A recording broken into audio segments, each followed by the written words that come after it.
have you here on Flexible Working Day. Happy Flexible Working Day to this fabulous conversation around the 4-day week. So I'm really delighted to introduce you to Charlotte Lockhart, who is the CEO of the 4-day week Global. Before we get into it, I do want to pay my respects to the traditional owners of this land. This is what we do in Australia, Charlotte, is an acknowledgement to country, where I am paying my respects to elders past, present and emerging. So thank you, Charlotte, for joining me today on this conversation around the 4-day week. What I'm going to do firstly is get everyone, if you've got your device, to share with us what your role is. So what hat are you wearing today coming to this session? Are you a leader, a manager, HR professional, employee or other? What you've got to do is go to menti.com and type in the code 408021. Now, we had over 50 people register for this webinar, but it's looking like lots of people have been stuck in meetings and other. So if you are listening to the recording, you can also drop comments below. So Nicole has said in the chat box, HR professional. Thank you for sharing, Nicole. And we've got 2 other HR professionals sharing here. So I'll just give it a minute, because this will help us bespoke our conversation and really target what we're talking about today to help you. So we've got an employee. Like I said, you go to menti.com and type in the code 408021. So Nosh has shared, they're a designer and facilitator.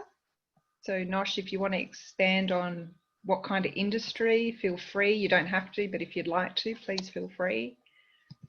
So largely today, Charlotte, it's looking like an audience of employees and HR professionals. Mm-hmm. Now, before I get you to introduce yourself, I'd love to hear your thoughts. So what comes to mind when you hear the 4-day week? What do you know about the 4-day week? Jump onto menti.com 408021, and what you'll be prompted to do is to share some words. And what that's going to do is pop up as a word cloud here. So I do understand that some people don't have access to Menti, so they're typing in the chat, which is perfectly fine. So Nicole's sharing same hours. Love it. First straight in New Zealand. Yay! New Zealand. Gotta love it. Who doesn't want to live in New Zealand? Gosh. Yeah, yeah. I will talk to Nicole's little point there, is same hours, less days. When we talk about 4-day week, we're actually talking about a reduced hour work week. So we can get into what that is important. So we're not talking about 40 days over 4 days, 40 hours over 4 days. What we're really talking about is how to increase some productivity and efficiencies, and create a way where we can actually work less hours but be as productive, if not more productive, so that we can have all of these fabulous things, to have more work-life balance, more downtime, and to be, as I said in my presentation to you all before, that that we remember that we borrow our people from their lives, and so when you realize that, of course, then the alternative is to spend more time in your life. So that's what we're trying to create. So can you give us a bit of the history, Charlotte? Where did this 4-day week begin? What's the journey that you've been on? So you've now created a whole business around this. So we'd love to hear, what's the story behind the 4-day week? So the 4-day week actually isn't a new idea. It's been around for a very long time. And there are companies that do the 4-day week and have been doing so for a number of years. There's one company that I know of in the UK that's been doing it since 2015, and another that's been doing it in Europe since about 2014. So what happened is we launched a 4-day week in our business in New Zealand, and it was hugely successful. And we ran research alongside it with two of the universities here in Auckland, Auckland University Business School and the University of Technology. And what they found was that it had massive improvement in terms of our staff engagement and staff stress levels and all of those things that you would expect, all those wellness at work type things. But also what we found is that it really increased our productivity. And so to take it one step back, the pact that Andrew put in place with the staff was that if you could keep productivity the same, you can have that different time off. But actually most companies that do this find that their productivity actually goes up. Because if you think about it, when you truly look at and value the productivity within your business, not busyness, now very different, busyness is not productive time, but increasing the productivity, then you are definitely thinking about how you do your job more efficiently, how your business is more efficient, and you will find that you can generally do everything in less time. So, you know, we have people say, well, that's fine, that'll work in your industry, it wouldn't work in mine. But there are literally companies doing 4-day week across pretty much any industry that you can consider. They're doing it across retail, they're doing it across manufacturing, they're doing it in schools. Because if you think about it, what we're talking about is reducing the number of hours that we work, not necessarily reducing the number of days. So even if you have a business that needs to be on, 7 days a week, then we're actually just looking at how your employees spend less time at work. Now, that might mean that you might need more employees, but if they're all being really productive in the time that they're there, then your business is being more successful. So it shouldn't matter if you needed to hire more staff. As we're going, if you've got questions, please drop them in the Q&A box. It looks like Charlotte has dropped off, so her internet mustn't have been too stable, which isn't the best. So we'll just wait for a minute for her to drop on, come back, connect back. But like I said, type any of your questions in the Q&A box, or feel free to type in the chat box as well. So what I'm really interested to hear is the 4-day week. How much do you know about it? Is it something that you've read? So they've written a white paper, they've got a book, they've got a whole website dedicated to it, or is this quite a new concept to you? So if this is a new concept, then what we'd love to hear from you is what are your questions, particularly around that. So Charlotte's back, welcome back. Oh, there we go, thank you. Sorry about that. Technology is our greatest strength, but it can be our Achilles heel. I've experienced lots of interesting moments today. Yes, sorry about that. So so most of all those things that people are talking about, I think, very much describe what 4-day week reflects. Nosh would like to understand the challenges. So the thing that is most challenging for the 4-day week is actually in leadership and management. Mm-hmm. Most of your leaders, the interesting thing about leaders is that they get into the C-suite or into management because they like to problem solve and they like to make decisions. And the interesting thing about the 4-day week is that this isn't something that you can solve as a leader or a manager. This is something that your staff need to solve for you and with you. So it's a very much a co-designed type of process. And so one of the things that is one of the challenges is actually getting leaders to let go. It's a bit like those of you who are parents and you're sitting next to your child who's learning to do a jigsaw puzzle for the first time, and all you want to do is put the pieces in place. But actually, this is a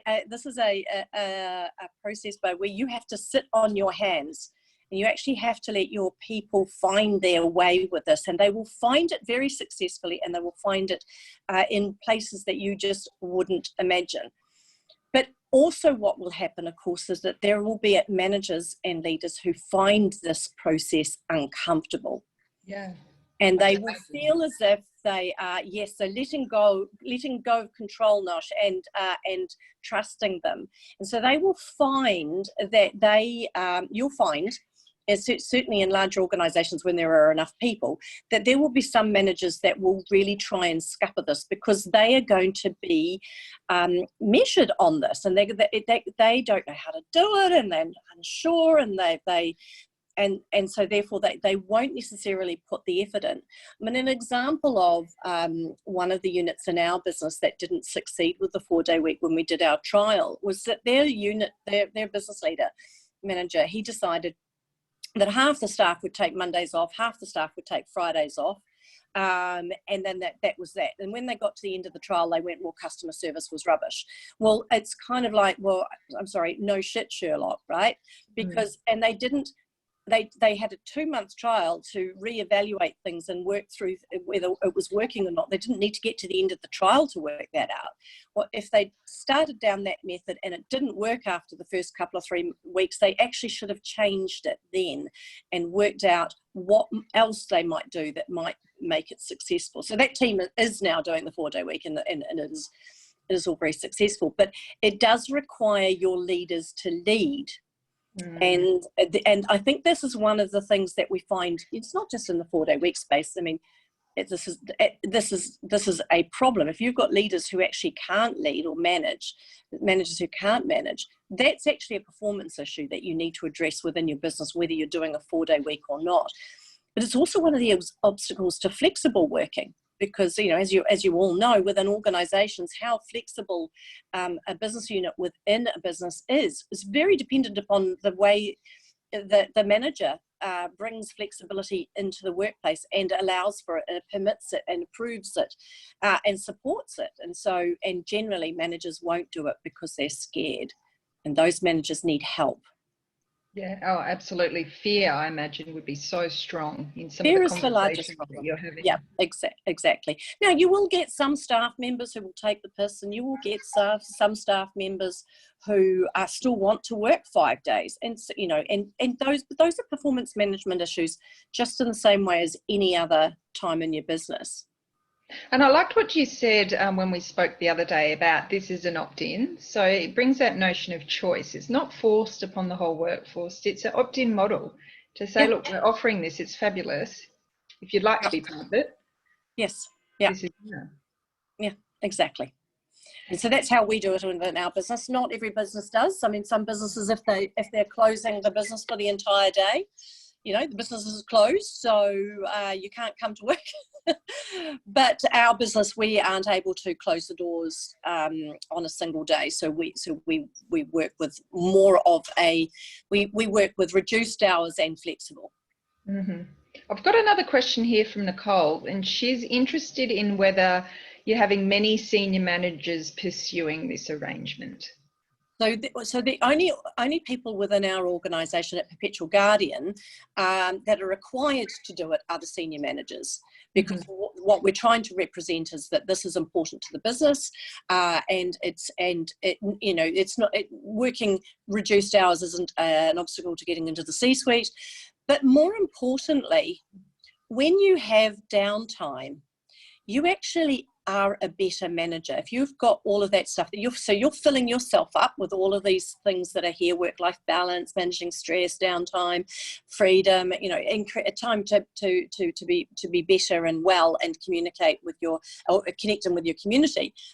But also, I mean, you know, those business leaders that are amongst us, how many times have you solved a problem when you were in the shower or walking along the beach, or just taking time out? We know that our subconscious is the best place to solve those tricky problems.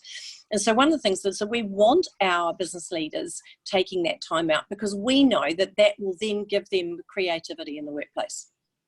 Health and wellbeing is such a benefit that often we don't speak about. I'm finding that it's coming more and more into the conversation, which is fabulous. Well, it's quite interesting though, because there was a quote from something that I was involved with the other day with a health and safety person up in the UK, and he said the interesting thing is that we've been doing health and safety in the workplace for quite some time, and it's only been safety.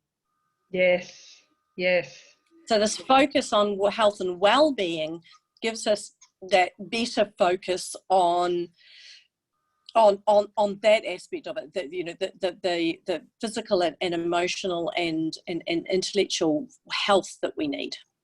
And that's one of the things that COVID, you know, when we talk about silver linings, and I know this has been an absolutely traumatic year for many people, and I want to pay my respects for those people who've lost their lives and whose livelihoods have been completely decimated.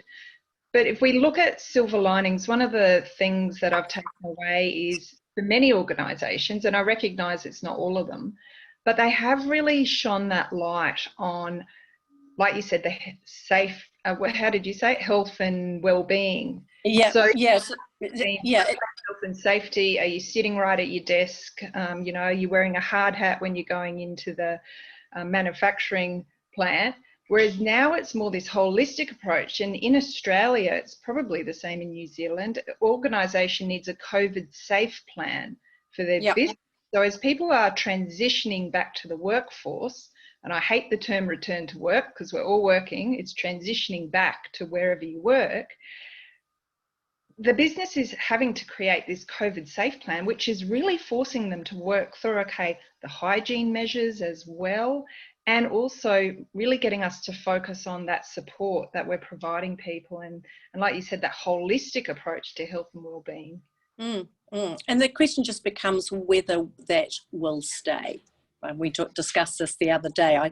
I fear that all of the strides we have made with this through all of the awfulness that we have had, but you know, the progression that we have had, I fear that management and leadership will become lazy and revert to a new normal. And I think that there's a really big role for HR and for employees to actually stand their ground and say, no, you know, this was great, where this was a really important thing that we did.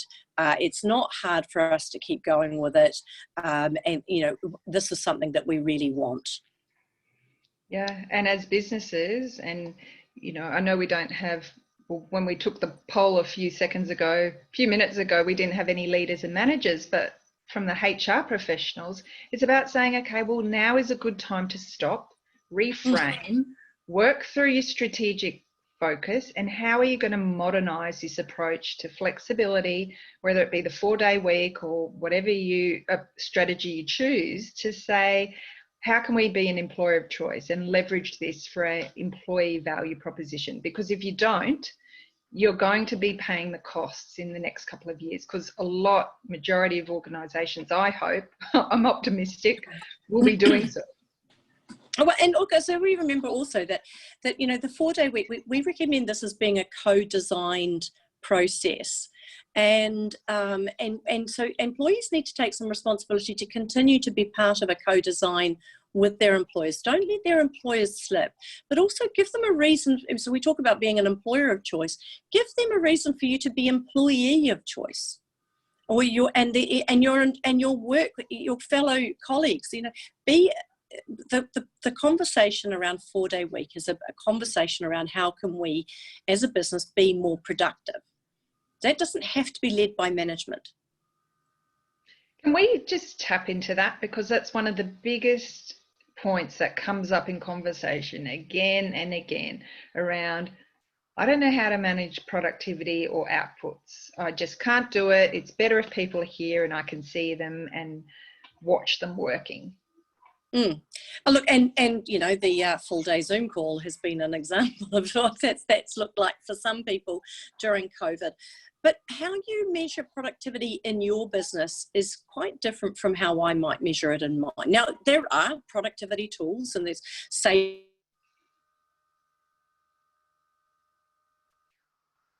Microsoft has productivity measures within what they do, and you can tap into all of that sort of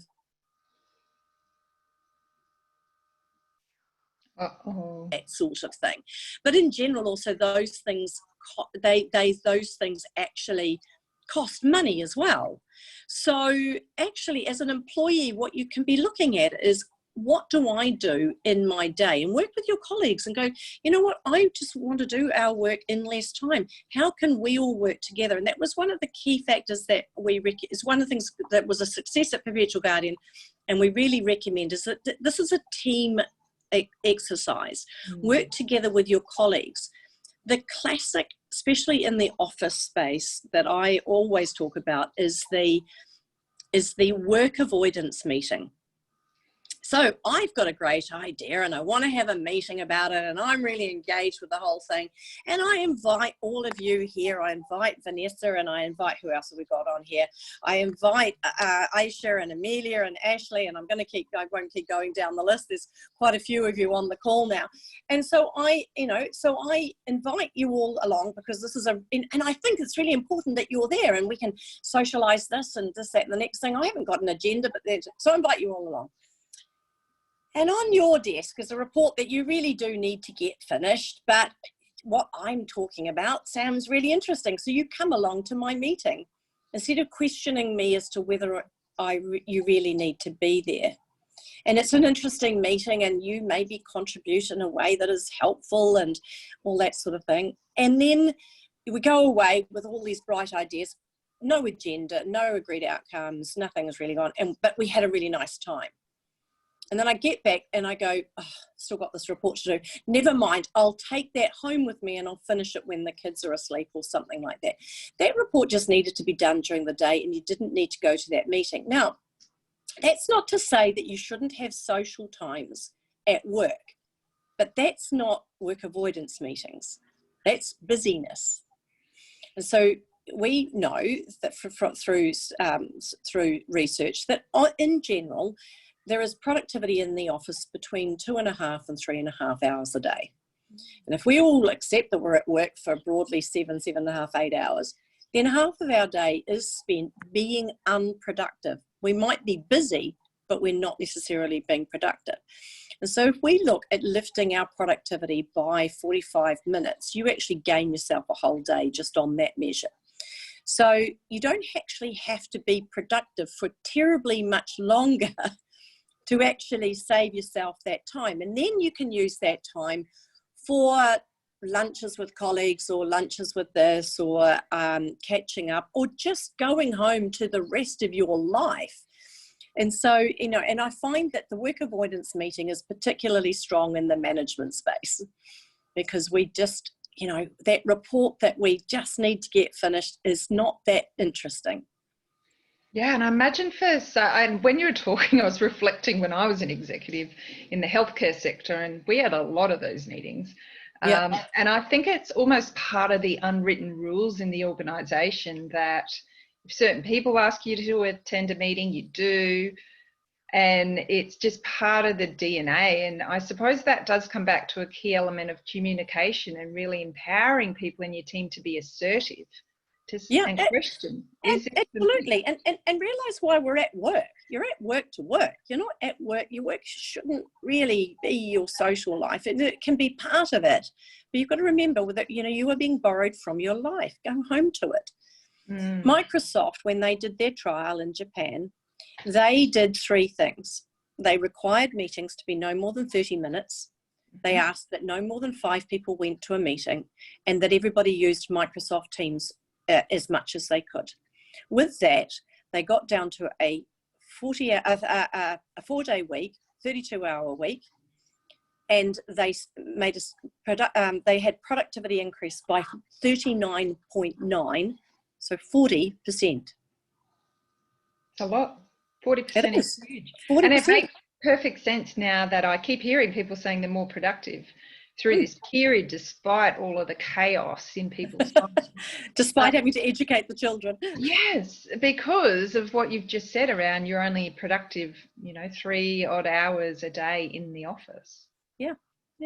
And so it's about understanding what that is. I mean, I had one of my connections tell me the story about being on a manufacturing line. Now, she was on the night shift, which, of course, is the least productive shift of any 24/7 production line.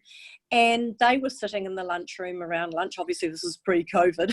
And then chatting away. And, someone was saying, oh, I don't really like my job. And someone else was saying, well, I didn't really like their job. And they actually decided that, well, what if we just, jiggled it around and we did jobs that we wanted to do?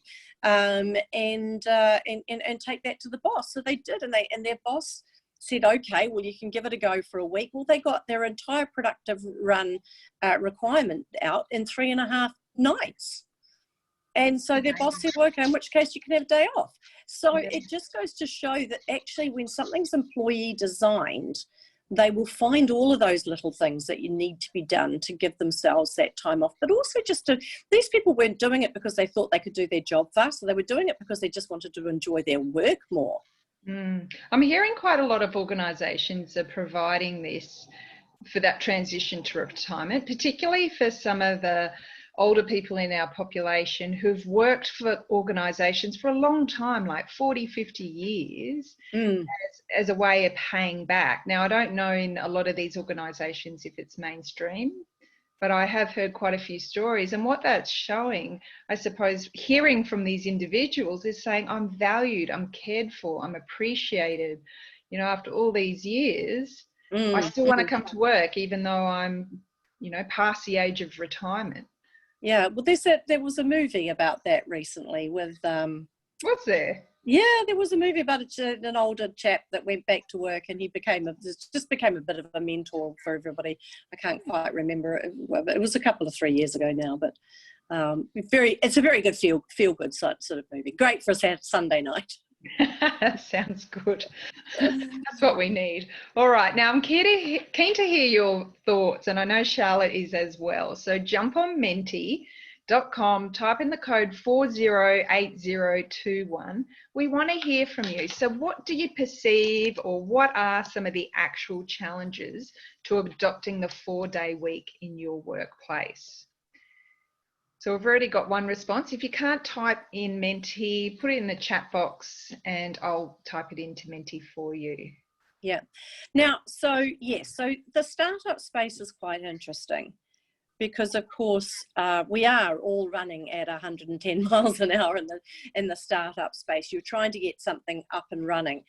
What you have to understand is that burnout is real. And that's you as the business owner, but it's also your team.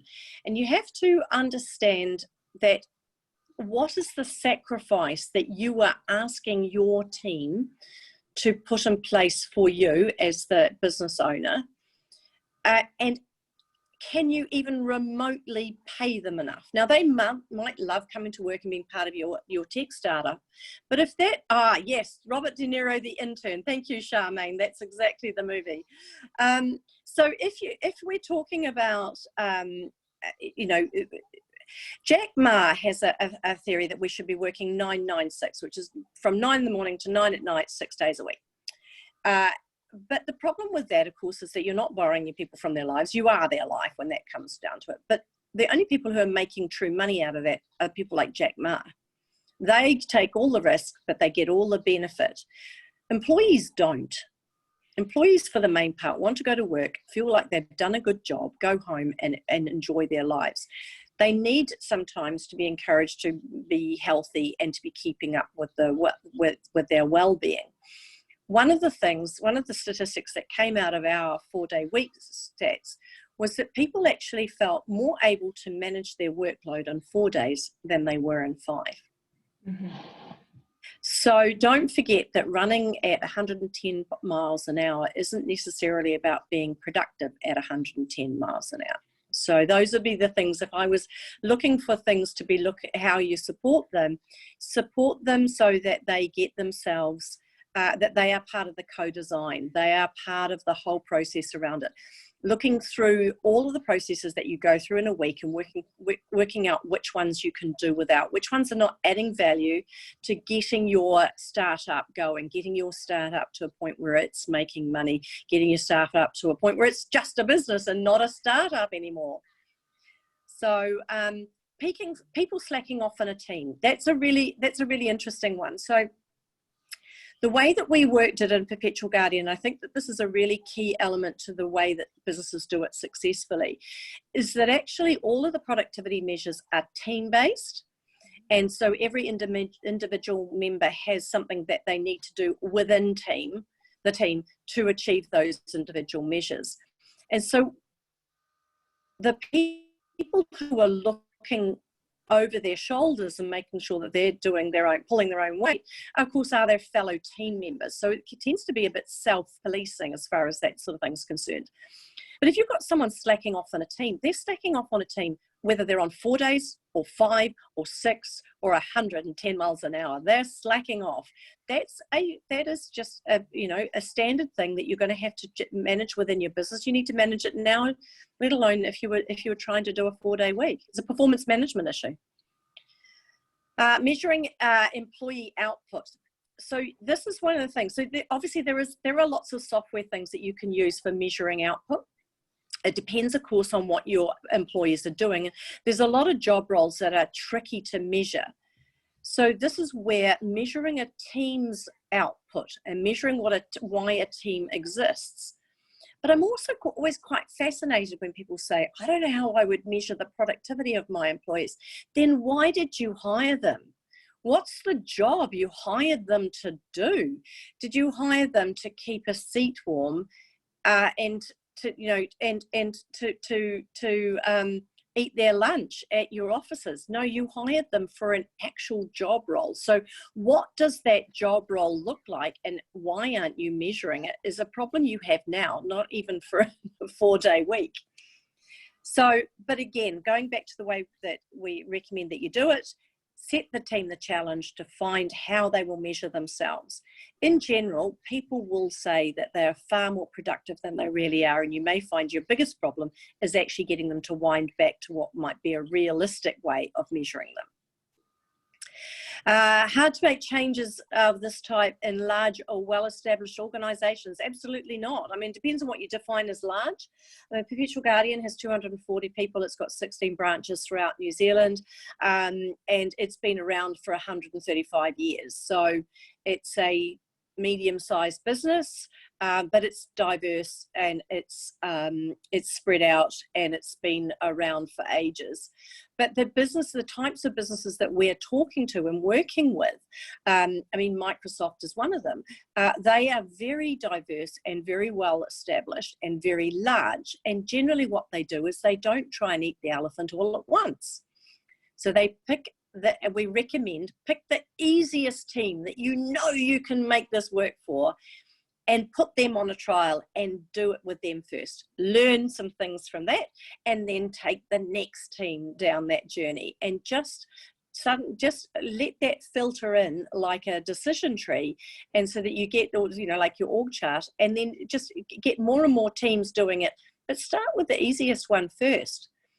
Don't start with your hardest one, or start with the one that you think is the most stressed. There's an organisation in the UK that has 700 staff, and they actually started with their call centre. They worked out that there was some technology that they could put in that would help, but they also recognised that their call staff were the lowest paid in the organisation, but they were also the most stressed. And so they knew that by doing something like this, they could actually reduce stress for that team and give them a better workplace. So they actually started, I would suggest, possibly with the hardest team in their organisation, but that's what suited them. So yes, it's a paradigm shift, and ensuring good customer coverage across the week. Yes, so this was a prerequisite for Perpetual Guardian, and it's a prerequisite for all businesses. We said customer experience cannot go down. And so the customer is at the forefront. It was, you can design your 4-day week or your reduced hour work week any way you like, as long as customers are being covered. Now that might mean, as has happened in an accountancy firm in Perth, that you might actually, instead of having a single person managing a single client, you might have a team of people managing a single client. And then that way, no matter when that client calls up, there is always somebody that is across their file. Now, what that particular practice found was that they actually had staff that wanted to work weekends, not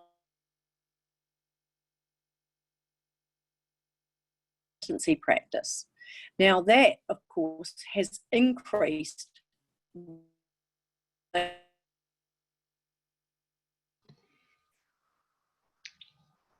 to I'm working at 110 miles an hour. Those SMEs get that ability to engage with their accountancy practice on the weekends if they need it. You just cut out before you just came back, basically. So you cut I'm out back. when you were starting to talk about the accountancy practice working. Okay, so the accountancy practice in Perth works a 7-day week because some of their staff decided that as the part of their 4-day week, they wanted to work Saturdays and Sundays. So what they did is they've split their customer base, and so that it's not an individual person managing customers, it's a team of people or a couple of people that manage a customer. So that customer can call that business any day of the week and get help.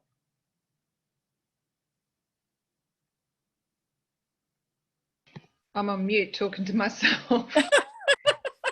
It's great, and it's just a different way of thinking and working, isn't it? And why are we stuck into the 9 to 5? Well, it's because it's been around for 100 years, and that's exactly it. The Monday. Well, and also back to the, how hard is it with large organisations? When Henry Ford brought the 5-day work week into his business back in the 1930s, he introduced it over a 3-year period. Took 3 years for him to get it across his entire business. So don't feel like you have to do it yesterday. Yeah, that's a very good point. I didn't know it took 3 years. Just don't start tomorrow. You're a wealth of information. So Linda, I can see that you'd like to ask something. Keeps popping up and then dropping out. So Linda, it might be best if you type your question. I do have a question here from Nicole asking, do the same principles apply for service-based government sector roles and businesses? Absolutely. And interestingly, we are having conversations with a number of government sector. We were before COVID. Obviously, everybody's gone a little bit busy since, but those conversations will start back up again now that we're out of we're on our level 1, and very much around that. And it's about employee engagement. It's about being efficient. But of course, government also has a responsibility to the taxpayer to be efficient and to be working properly. And so therefore all the conversations around productivity are really important to these people because they know that they're effectively being measured on that, but they're not being, as we know, they're not being effective. They're not being measured effectively. Okay, Linda, your hand kept going up. I don't know if it was accident or not. So I've promoted you as a panelist. So if you do want to ask a question, I'm not going to unmute you. If you do want to ask a question, unmute yourself and you can pop your video on. We'll just give you a second, but potentially it was a mistake. So hence why I'm not forcing you to do it. What we'd love to hear from you while we're waiting to see if Linda does want to ask a question in person is any reflections on today's session. So if you grab your Menti and type in the code 408021, we'd love to hear your reflections. Is there anything you're taking away? Anything that's been said that's really made you think differently? And also if you've got some questions, please write them in the chat box. And yeah, Charlotte's more than happy. As you can see, she's very open at sharing what she knows. Linda's saying, no, sorry, I bumped it by accident. Yeah. And yes, it is totally possible. It just needs a mindset shift, but it's actually not as, nothing is nothing is that big a shift really. If you think about it, we've been having these conversations around working better in the workforce, whether it be flexible or remote, or whether it be 4-day week, or where these conversations are not new. We've been having them for decades, but implementing them properly and getting them stuck is where we're at now. Yeah, and really getting, like you said, it's a hearts and minds agenda. Yeah, it is. And remember,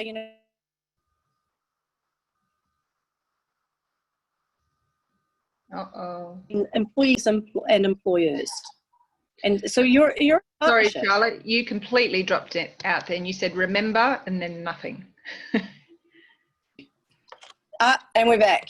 Fabulous. Thank you. That's all right. employer, and employers need to remember that their employees work for them, not their partnership. Absolutely. So we've got another comment here that it's great you don't have to do it all at once, and that you can open up the discussions and do it over a phased period of time. Yep. I mean, by all means, do it all at once, you know, but but that's not necessarily practical. No, exactly. Especially if you are doing it properly and taking that team-based co-design approach, it takes iterations.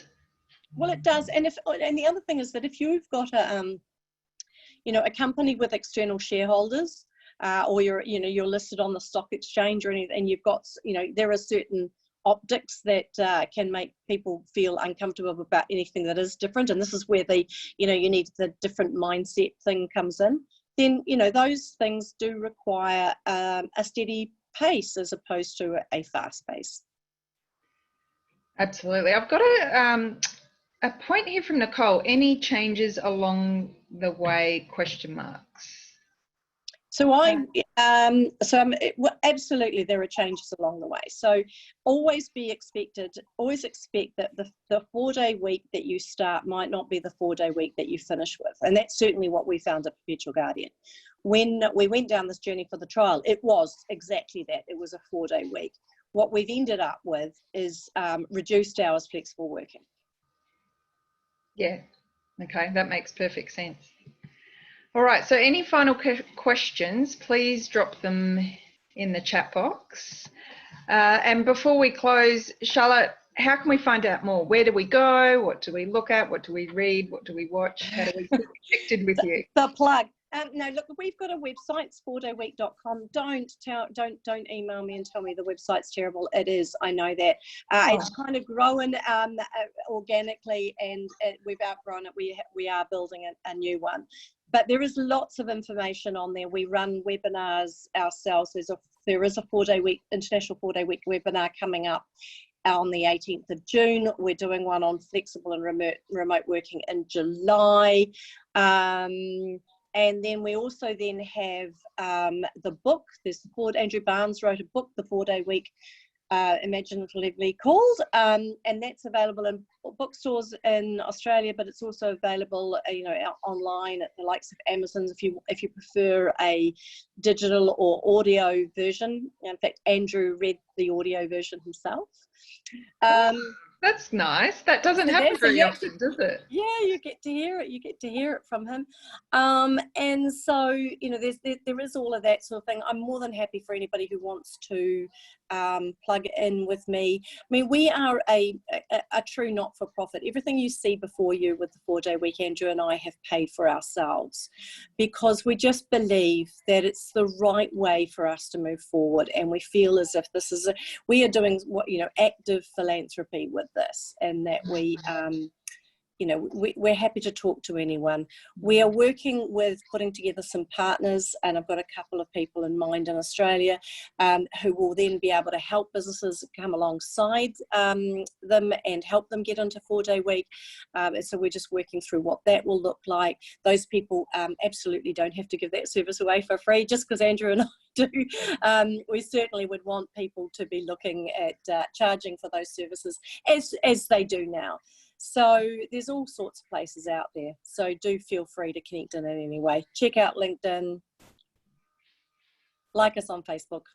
Yeah, love it. Thank you for sharing that it's a not-for-profit. I did not know that. And Flexible Working Day is as well. So it's completely funded by me. I've not received one cent from anyone else. And I've created it from my kitchen bench, and just had the support of people like yourself, many around the globe, who've said, you know what, let's continue this conversation. And I think often people don't understand what really goes in behind the scenes when you are coming at it from an altruistic philanthropy perspective. But it's a lot of love. That's what it is. All profits from the book go into research as well. So it's just something we're passionate about. And as Andrew often says, you don't get many chances to change the world, and this is ours. And you've got amazing resources linking to research on your website. I thought your website was fabulous. So there you go. It shows how much you know about websites. No, it's just growing. We just sort of bolted bits and pieces on and on and on. And the original guy who developed the website just throws his hands up in horror. But we will, you know, again, these things all cost money, and we have to get to a point where we're prepared to throw that little bit more into getting a new website. But we have some great people along to our webinar on the 18th. We've got Jan Emmanuel Deneve, who's our researcher at Oxford. We've got Ashley Whelans, who's a researcher into happiness and the workplace at Harvard Business School. She's incredible. She's in her 30s and she's just a minefield. Her mind is so full of interesting and fabulous information. We were Alex Pang, who's also written a book on the shorter work week. He's got a lot of experience with what happens in businesses, particularly in the US. So if you're wanting some more information, then, you know, I do recommend that you sign up for that. It's free. Yeah, it's free. It's fabulous. I'll be registering straight after this. So the website is 4dayweekglobal.com. No, 4dayweek.com. The number 4dayweek.com. Oh, I've got it wrong.